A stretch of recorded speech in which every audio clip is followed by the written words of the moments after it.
할렐루야. 아멘. 우리 힘차게 다시 한번 인사해 볼까요? 할렐루야. 아멘. 2026년 새해의 첫 수요 예배. 오늘도 추운 날씨 속에 이 수요 예배의 자리를 잊지 않고 이 자리에 모여 예배드리는 우리 성도님들 한 분 한 분, 모든 예배자분들을 진심으로 환영하고 축복합니다. 네. 올 한 해 우리의 결단 가운데 여러분 주님을 향한 진심이 꼭 있기를 바랍니다.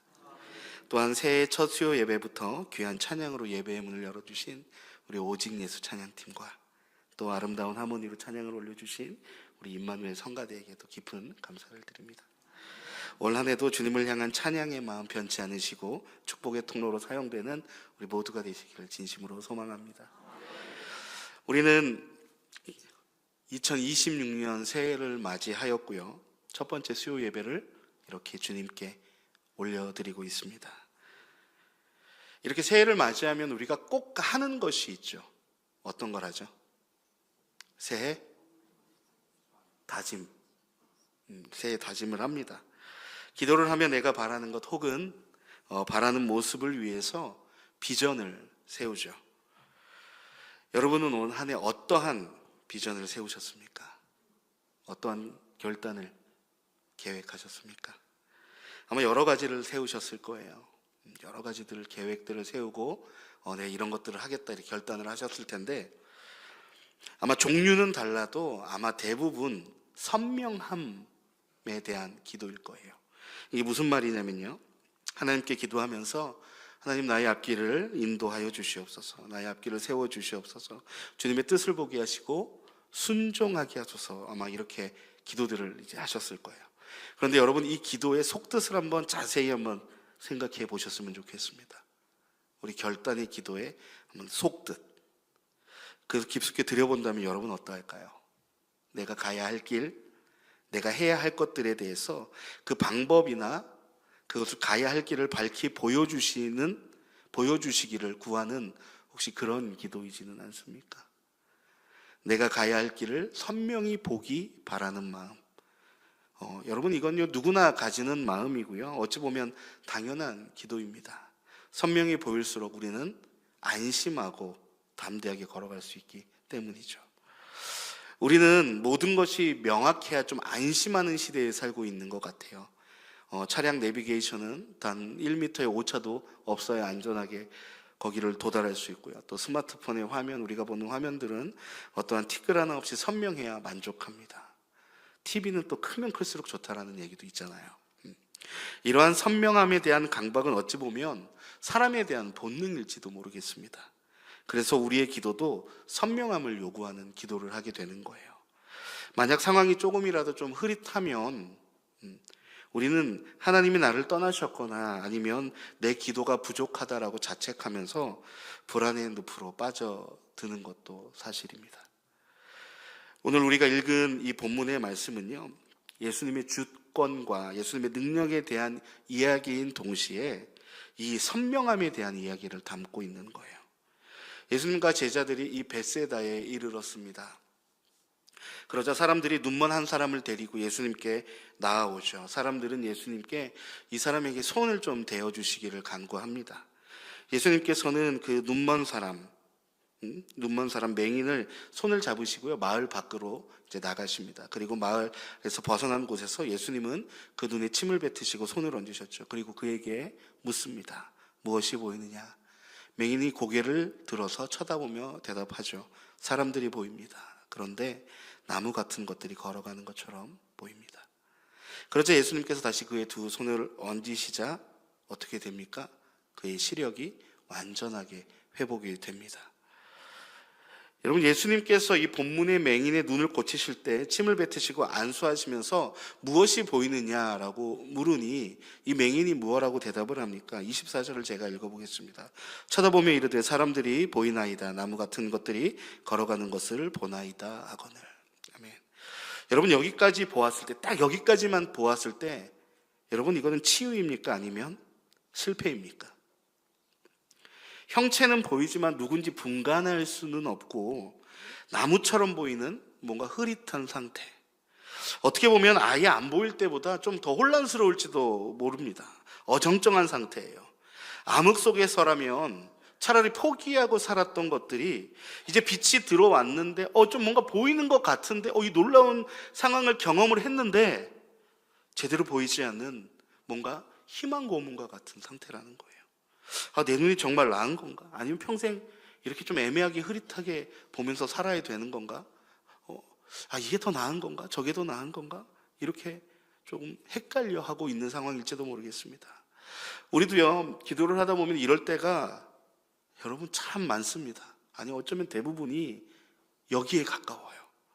전보다 나아진 것 같긴 한데 여전히 흐릿하고 안개 속에 갇힌 것 같을 때, 내가 기도를 안 한 것도 아니고 내가 기도를 하면서 결단을 안 한 것도 아닌데 현실은 여전히 흐릿할 때, 경제적인 문제는 조금 해결된 것 같은데 여전히 미래는 불안할 때, 깨어진 관계는 회복된 것 같은데 여전히 사람들은 나를 찌르는 가시나무 같은 것처럼 보일 때가 여러분이 있다라는 거예요. 여러분, 그때 우리의 마음이 어떠합니까? 불안하죠. 불안합니다. 기도를 하면서도 불안해요. 덜 고쳐진 것 같은 이 상태를 견디지 못한다라는 거예요. 아니, 하나님 좀 뭔가 주시려면 확실하게 주시고, 고치려면 확실하게 한 번에 좀 고쳐주셔야지 이게 뭡니까? 라고 때로는 따지고 싶기도 하죠. 어쩌면 신앙의 여정 속에서 여러분 가장 힘든 순간이 언제인가를 생각해 보면 아예 안 보일 때가 아니라 보이기는 하는데 뭔가 흐릿하게 보일 때가 아닐까 생각이 듭니다. 차라리 나에게 신앙이 없었더라면, 차라리 내가 하나님을 모르는 사람이라면 모든 걸 포기할 텐데, 차라리 나에게 신앙이 없었더라면 시원하게 욕이나 한번 찔러볼 텐데, 이놈의 신앙이 내 마음속에 자리 잡고 있어서 뭔가 욕도 못하겠고 누굴 탓하기도 애매하고. 여러분, 그럴 때 있지 않습니까? 오히려 그때가 신앙 속에서 가장 헷갈리고 힘들 때가 아닐까라는 그런 생각이 들기도 합니다. 여러분, 우리는 이 본문을 보면 자연스럽게 한 가지 질문이 떠오르게 됩니다. 사실 말씀을 그냥 읽다 보면요, 바로 이어지는 뒷부분에 예수님이 다시 손을 얹어서 안수하시니 이 병자가 깨끗하게 나았어, 우리는 봅니다. 그렇기 때문에 그냥 넘어가기 쉽지만 여러분, 조금만 더 생각해 본다면 이거 참으로 당황스러운 일이 아닐 수 없습니다. 예수님은 왜 도대체 이 병자를 한 번에 고치지 않았을까? 여태까지의 기적을 보면요, 말씀으로 단번에 고치신 분이 예수님이었어요. 그냥 딱 쳐다보고 믿음이 너를 구원하였다 한마디면 병자가 일어나서 자기 침상 들고 걸어가는 거였어요. 근데 왜 이번에는 이렇게 고치지 않았을까? 전능하신 이 하나님의 아들이 실력이 부족해서 이 정도의 맹인은 내가 한 번에 못 고치고 2번 정도 해야 고칠 수 있어, 이랬기 때문일까요? 아니면 예수님의 능력이 좀 앞에서 너무 많이 쓰고 와서 좀 충전이 필요해서 그럴까요? 당연히 절대 그렇지 않죠, 여러분. 그렇지 않습니다. 예수님은 왜 이 사람을 곧장 선명한 고화질의 세계로 이 사람을 인도하지 않으시고 왜 그 답답한 시간 속에 잠시 두셨겠습니까? 여러분, 선명함이라는 건요, 때로는 우리를 교만하게 만들고요, 주님으로부터 더 빨리 우리를 독립시키기 때문입니다. 22절을 제가 읽어보겠습니다. 벳세다의 이름에 사람들이 맹인 한 사람을 데리고 예수께 나와 손대시기를 구하거늘. 여러분, 이 맹인이 어떻게 예수님을 찾아왔습니까? 이 맹인은요, 스스로 예수님을 찾아온 사람이 아니었어요. 자신의 의지로 주님 앞에 엎드린 것이 아니라 주변 사람들의 손에 이끌려서 온 거예요. 혹은 얼떨결에 그 자리에 앉아 있을 수도 있었습니다. 이 사람에게 예수님은 누구였을까요? 그저 사람들이 가보라고 해서 온 곳, 혹은 내가 이 고장난 눈을 고쳐줄지도 모르는 유능한 의술을 가진 기술자라고 생각했을지도 모릅니다. 만약 이 상태에서 주님이 단번에 그의 눈을 뜨게 하셨다면 여러분, 과연 어떤 일이 벌어질까요? 그는 자기를 데려온 사람들의 환호성에 묻혀서 예수님 고맙습니다, 제가 평생 잊지 않겠습니다, 이렇게 고맙다는 말 한마디 남기고 곧장 떠나서 자기의 길로 달려갔을 겁니다. 자기를 만지신 분이 누구인지, 그분이 어떠한 마음으로 나의 눈을 만져주시고 있었는지 그것을 들여다보기도 전에 그저 보이지 않던 나의 눈이 보인다는 그 사실에 취해서 아마 예수님을 등지고 떠났을지도 모르는 거예요. 그래서 이 어정쩡한 멈춤, 흐릿하게 보이는 이 멈춤은요, 여러분 사실은 예수님이 세밀하게 준비하신 거룩한 기다림의 시간이었습니다. 예수님은 이 사람이 단지 눈고침이라는 서비스만 받고 사라지는 것을 원치 않았다라는 거예요. 예수님은 그를 수리해서 내보내야 할 뭔가 기계 같은 것으로 그를 취급하시는 게 아니에요. 만약 그가 기계였다면 전능하신 예수님 그냥 버튼 한번 딱 누르듯이 단번에 그를 딱 고치시고 보내면 그만이었습니다. 하지만 예수님은요, 그를요, 한 사람의 인격으로 대우하셨다는 거예요. 그 인격이 단지 눈고침만 받고 끝나는 것이 아니라 우리 하나님을 깊이 만날 수 있도록 기다림의 공간으로 초대한 거예요. 23절에 보면 주님은 먼저 그의 손을 잡고 마을 밖으로 데리고 나아가서 단둘이 시간을 만들었습니다. 그리고 첫 번째 안수 후에 굳이 단 한 번도 그런 모습을 보이지 않았던 예수님이 굳이 물어봅니다. 무엇이 보이느냐? 무엇이 보이느냐? 타인의 손에 끌려왔던 이 맹인이요, 이제는 자신의 입을 직접 열어서 주님께 응답하게 하신 거죠. 주님, 아직은 나무처럼 보입니다. 그때 이 맹인은 그 마음이 어땠겠습니까? 아마 전혀 보이지 않다가 흐릿한 상태로 변화됐을 때 아마 이 맹인은 비로소 깨달았을 거예요. 아, 지금 이분이 내 눈을 만지고 계시는구나. 이분이 없이는 내가 이대로밖에 살아갈 수도 없겠구나. 혹은 어쩌면 이분이 떠나가시면 내가 다시 암흑으로 들어갈 수도 있겠구나. 그 거룩한 기다림의 찰나에 맹인은 비로소 주님을 향해서 간절해지기 시작했을 거라는 거예요. 타인의 손에 의해서 끌려온 그 대상에서 주님의 손을 더 꽉 잡은 인격으로 거듭나게 된 거죠. 여러분, 우리는 주님 앞에 나아올 때 마치 고장난 가전제품을 들고 서비스 센터를 찾아가는 손님처럼 행동할 때가 많습니다. 여러분, 우리가 서비스 센터에 가면은 목적이 무엇이죠? 고치는 거죠. 근데 어떻게 고쳐요? 빨리 고치고 나가는 게 좋죠. 막 서비스 센터 갔는데 2시간씩 기다리라고 그러고, 특히 핸드폰 망가졌는데 맡기고 다음날 찾으러 오면은 막 핸드폰 하루 없어야 되잖아요. 빨리 고쳐서 빨리 나가는 것이 우리의 목적이에요. 우리는요, 그것을 고치는 수리기사하고 깊은 대화를 나누고 싶지도 않습니다. 그저 내 물건만 멀쩡하면 뒤도 안 돌아보고 그 자리를 떠나는 거예요. 만약 주님이 여러분들의 문제를 단번에 해결해 주시고 흐릿한 앞길을 단숨에 보이게 해 주신다면 여러분 어떻겠습니까? 우리는 아마, 우리 사람의 본성이 그래요. 우리는 아마 내 인생의 수리기사 정도로 예수님을 여기지 않겠습니까? 문제가 해결되자마자 주님의 얼굴도 쳐다보지 않은 채 세상의 그 풍족함, 화려한 풍경 속으로 우리는 또다시 뛰어서 달려 들어갈지도 모릅니다. 그것을 알기에 주님은 우리를 그렇게 대하지 않으시는 거예요. 주님은 우리를 빨리 수리해서 내보내야 할 기계가 아니라 흐릿함 속에서, 그 속에서도 바로 주님의 손을 더 꽉 잡을 수 있는 법을 배워야 할 소중한 인격으로 대하고 계시는 거예요. 여러분은 지금 어떠한 흐릿함 속에 혹시 있습니까? 혹은 몇 달째 취업 소식이 없는 그런 취업 준비의 기간을 혹시 보내고 계신 분이 있습니까? 정성으로 키웠지만 마음처럼 되지 않아서 좀 뭔가 나무처럼 낯설게만 보이는 자녀의 문제가 혹시 있으십니까? 아니면 정말 기도를 열심히 하는데 나아질 기미가 보이지 않는 건강의 문제나 경제적인 어려움입니까? 그때마다 우리는요, 하나님, 제 앞길은 왜 이토록 흐릿합니까? 라고 울부짖죠. 하지만 여러분, 바로 그 순간이요, 주님을 더 붙잡을 시간이라는 거예요. 바로 그 시간이 주님과의 더 깊은 교제, 주님과 인격적인 만남으로 인도하시는 거룩한 시간이 되는 거예요. 여러분, 내 앞이 흐릿하면요, 내 앞에 계시는 주님의 손을 꽉 붙잡을 수밖에 없어요. 그것 말고는 의지할 것이 없기 때문입니다. 근데 내 앞에 갈 길이 선명하게 보이면요, 주님의 손 필요 없어요. 보이는 길로 가면 되거든요. 주님은요, 바로 그 간절한 붙듦을 원하셨던 거예요. 주님 없이는 살아갈 수 없습니다.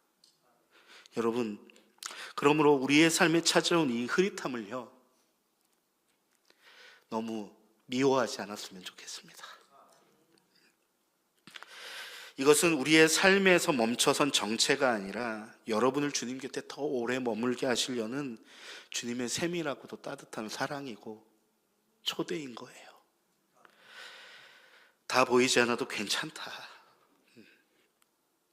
내가 너와 함께 있지 않니? 조금만 더 내 손을 잡고 함께 걸어가자. 이 부드러운 음성을 듣는 시간이 바로 거룩한 기다림의 축복일 줄 믿습니다. 이 흐릿함 끝에 주님이 준비하신 가장 선명한 은혜가 있음을 여러분 믿으시고, 오늘 나를 붙들고 계신 주님의 손의 그 온기에 다시 한번 집중하는 우리 모두가 되기를 진심으로 소망합니다. 그런데 여러분, 사실 우리는 이 본문 속에 나와 있는 맹인보다 훨씬 더 유리한 위치에 서 있어요. 맹인은요, 형체가 흐릿해서 불안의 시간을 겪었지만 주님이 다시 그를 안수해서 눈을 완전히 낫게 하기 전까지 굉장히 짧은 시간이었을지도 모르는 그 시간이 굉장히 수많은 생각들을 막 했을 거예요. 그뿐만이 아니죠, 여러분. 아브라함이라는 사람은 또 어떻습니까? 그냥 무작정 떠나라고 하잖아요. 그 앞길이 보이지 않지만 떠났잖아요. 요셉은 또 어떻습니까? 그 젊은 나이에 감옥 생활이라는 흐릿한 앞길, 여러분, 그것을 겪은 것이 요셉이었죠. 그런데 우리는요, 여러분, 이 맹인도, 그 아브라함도, 그 요셉도 어떻게 되었는지를 우리는 너무나도 잘 알고 있습니다. 이미 결과를 다 보고 있잖아요, 우리는. 여러분, 그것이 가능한 이유가 뭐죠? 우리에게 무엇이 있기 때문입니까? 무엇보다 선명한 하나님의 말씀인 성경이 있기 때문입니다. 말씀이 있기 때문에 우리는 그 모든 것을 이미 다 보고 있다는 거예요. 우리는요, 이미 하나님이 우리를 얼마나 사랑하고 계시는지 우리는 그것을 알고 있고요. 주님을 붙들고 있으면, 끝까지 붙들고 있으면 우리의 삶의 결말이 결국은 승리로 갈 것이다라는 것도 사실 우리는 굉장히 말씀을 통해서 선명하게 고화질로 보고 있어요. 성경 66권은요, 우리 인생이 어디로 와서 어디로 가는지, 무엇을 위해 살아야 하는지, 그 어떤 내비게이션보다 정확하게 우리가 가야 할 길을 보여주고 있다라는 거예요. 그런데 세상은 끊임없이 조금 더 배워야 한다, 조금 더 필요한 정보가 있다, 그렇게 말하면서 우리를 불안하게 만들지만, 여러분, 우리가 속한 이 신앙의 세계, 주님의 품 안은 다르죠. 우리는 이미 정답지를 손에 들고 시험장에 들어온 학생과 같다라는 거예요. 문제는 몰라서가 아니라 알고 있는 정답이 내 눈앞에 현실과 너무 다르게 보일 때 발생하는 거예요. 2026년 새해 우리의 현실은요, 아마도 2025년 12월 31일에서 송구영신을 드린 2026년 1월 1일 넘어갈 때 여러분 뭔가 극적인 변화가 있었습니까? 없어요. 변한 건 없습니다, 사실은.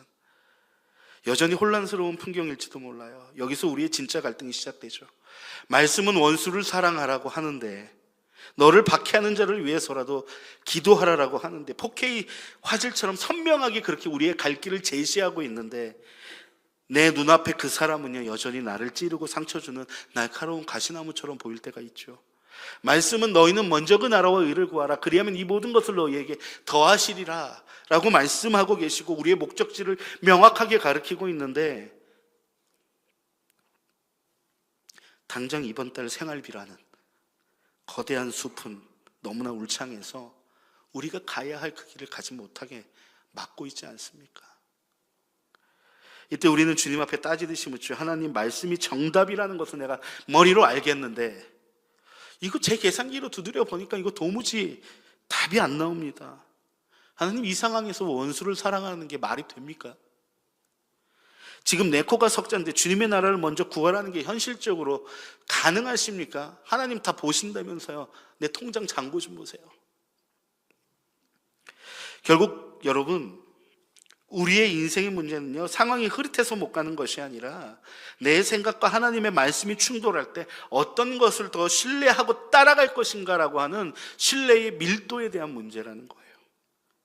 우리는 자꾸 상황을 내 경험으로만 해석하려고 하죠. 정답지를 들고 있는데 내가 풀어보니까 그게 아니더라. 지금은 때가 아니다. 이건 손해보는 장사다라면서 주님의 말씀을 내 상황에 맞춰서 자꾸 편집하려고 하는 거예요. 하지만 여러분, 2026년 한 해 동안 우리에게 필요한 것은요, 어쩌면 더 화려한 비전이나 새로운 정보나 어떠한 선명한 비전이 아니라 이미 말씀을 통해 선명하게 보여주신 그 길을 내 생각과는 다르더라도 묵묵히 걸어가야 할 용기와 결단일 줄 믿습니다. 비록 내 육신의 눈에는 상황이 나무처럼 뒤엉켜 보이고 앞이 막막하게 보이고 흐릿하게 보일지라도 이것이 길이다라고 말씀하시는 그 약속을 믿고 발을 내딛는 것, 여러분, 그것이 우리가 2026년 가져야 할 신앙인 줄 믿습니다. 내가 이해되지 않아도 가라 하면 가고 멈추라 하면 멈추는 그 단순한 순종이 흐릿한 우리의 인생의 풍경을 가장 선명한 기적의 현장으로 여러분 바꾸어줄 줄 믿습니다. 여러분, 우리는 이 시간을 끝내면 이 예배당을 떠나서 다시 삶의 자리로 가게 되죠. 그 삶의 자리는 여전히 흐릿한 앞길일 수 있습니다. 예배당 문을 나선다고 해서 갑자기 세상이 고화질로 바뀌어 있지 않을 거라는 거예요. 여전히 문제는 산적해 있고요.